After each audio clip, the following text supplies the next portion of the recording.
À l'occasion des journées romaines, l'amphithéâtre s'est replongé à la fin du 1er siècle où gladiateurs et courses de chars étaient donnés en spectacle dans les arènes de Nîmes. Myrmillon contre Thrace ou Provocateur versus Rétiaire, les combattants d'Acta ont réussi à remonter le temps durant plus d'une heure de jeu antique.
Voilà, c'est la 3e édition. Cette année, on a mis en place une course de chars.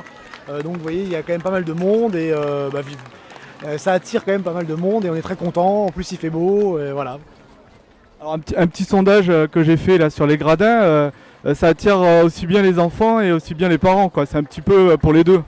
Voilà, c'est un peu pour les deux. C'est surtout, je pense que ce sont souvent les enfants qui attirent, qui prennent les parents par la manche.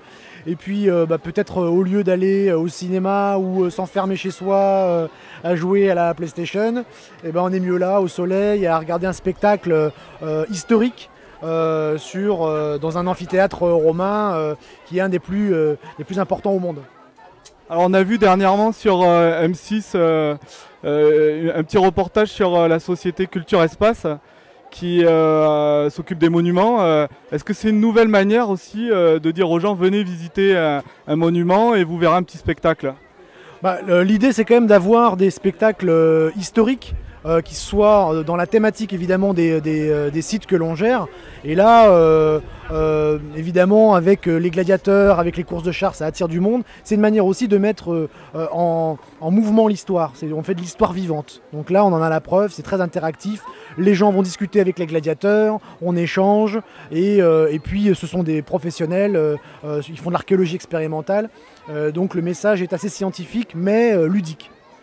Est-ce qu'il y aura peut-être un projet un jour, comme au Puy du Fou, d'un spectacle réunissant beaucoup plus de figurants et à ce moment-là avec des entrées et puis que les gradins soient un petit peu plus remplis?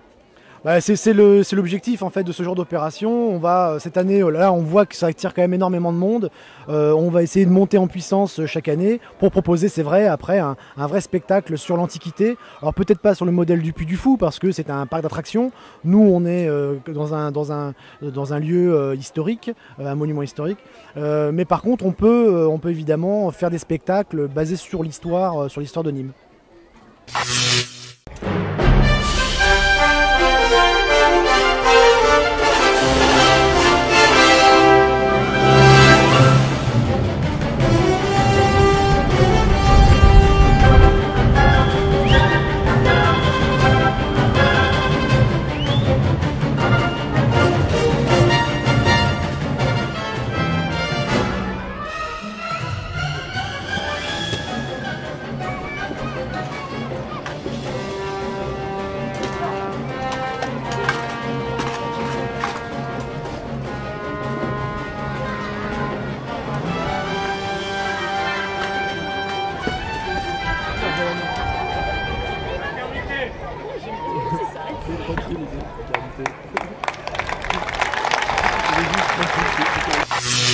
Donc on reconstitue les combats, donc ça peut être les combats grecs et ça peut être aussi les combats gladiateurs comme vous avez vu aujourd'hui. Non, les tenues sont des tenues historiques, la seule transformation que vous voyez c'est mes lunettes. C'est la seule chose moderne qu'on a avec le langage bien sûr.